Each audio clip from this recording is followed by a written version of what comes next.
If I think about my love for MMORPGs, one of the games that always comes up for me is The Secret World. Back in 2012, when it first launched, it was a true breath of fresh air with its different setting and unique weapon system. Today we're diving into the free-to-play version released in 2017, Secret World Legends. Enjoy.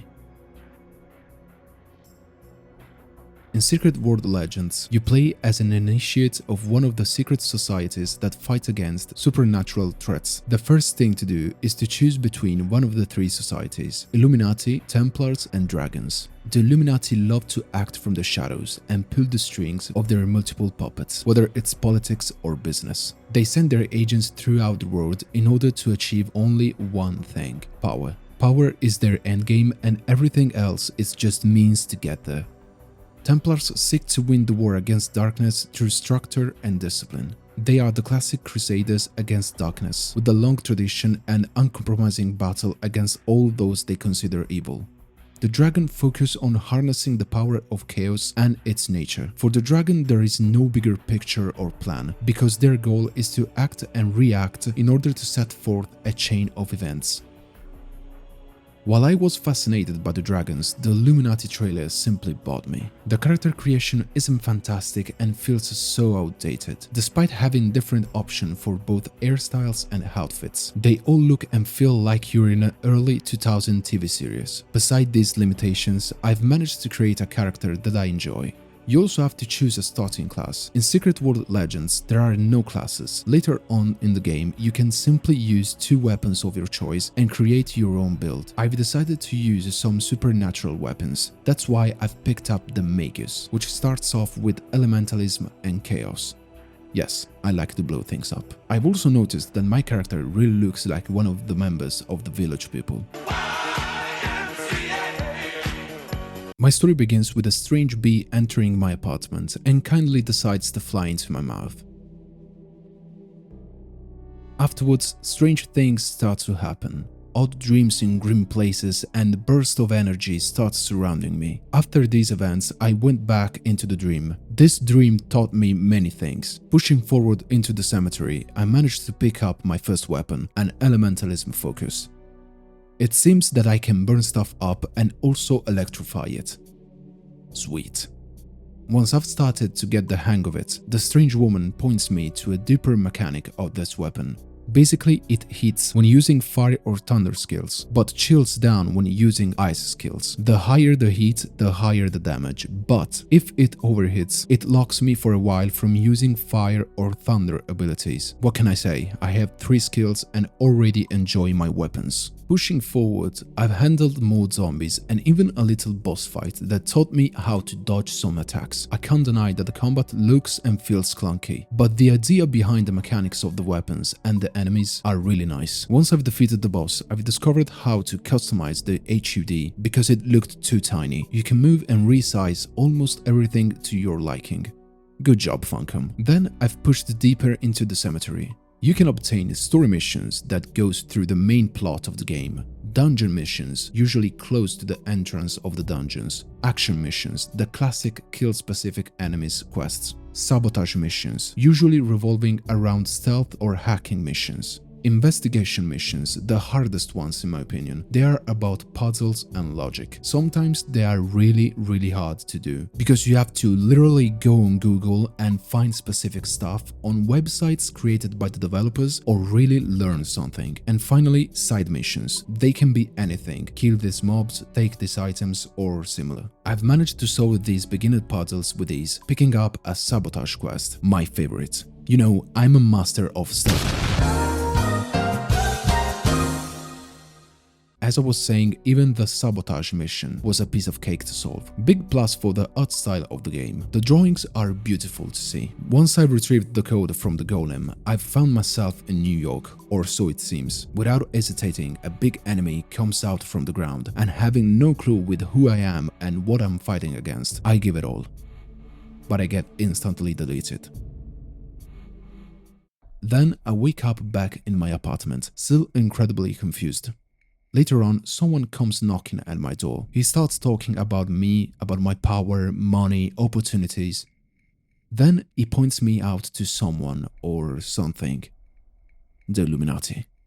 I've reached Brooklyn and I've got to say, despite the clunkiness and the bad client performance, this is one of the best MMORPG introductions I've ever had. The modern settings, the lore, the societies, they are all interesting and push you to find out even more about them.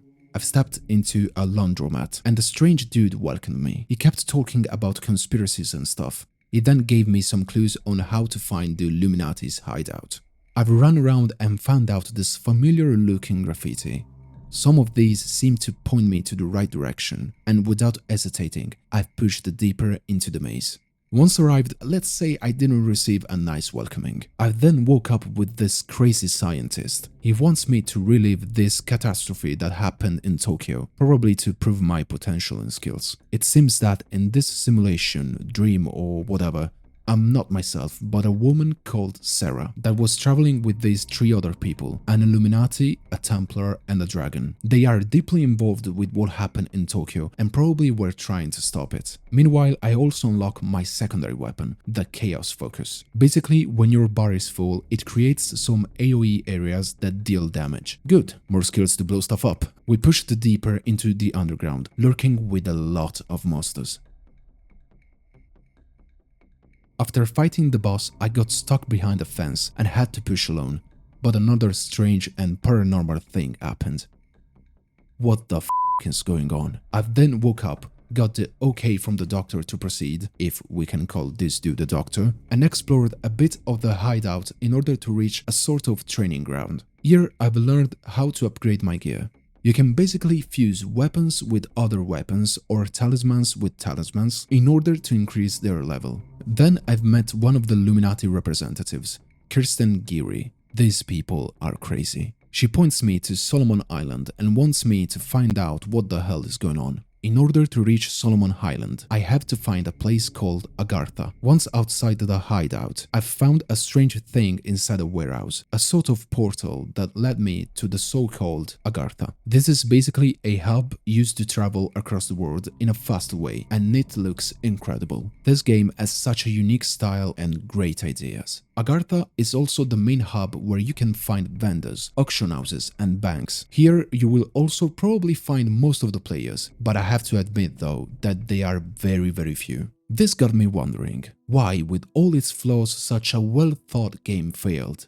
With its unique storytelling and probably the best missions I've ever played in an MMORPG, how can this be one of the MMOs that has the least amount of players? That is why I wanted to speak with Jimmy the Rabbit, one of the true veterans of Secret World Legends. Again, thank you so kindly for doing this. What do you think that made Secret World Legends, let's say, fail in a bit? I mean, how a good game, because I think it's a really great game, started off with such great expectations and some premises that are like unique in the MMORPG genre. How did it arrive to this maintenance state?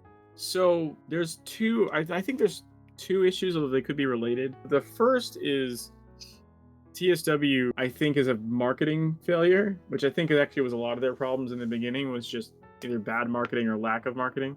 From what I remember reading about the initial launch, they launched like the same month as another big game, and that was just not not a good idea. Like a more established one, right? So like, Yeah.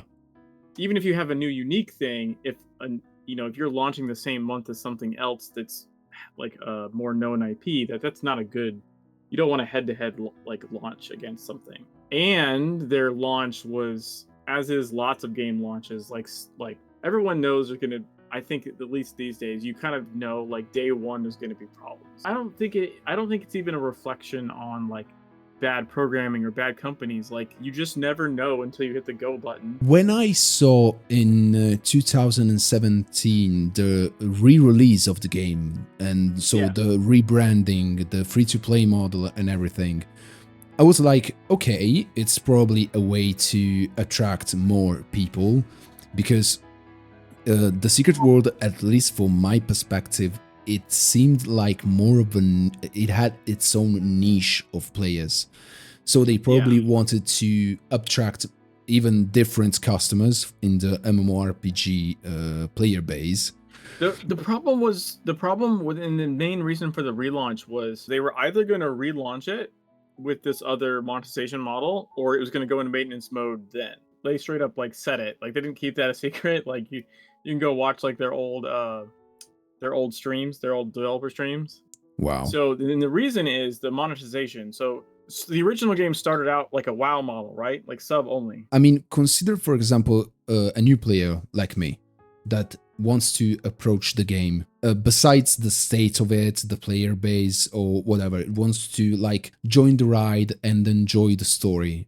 Does the story have an end to it, or it's like you start playing and you arrive to a point where you see that it's like a game not finished? Well, I think that's the nature of an MMO, right? Like an MMO doesn't have an end.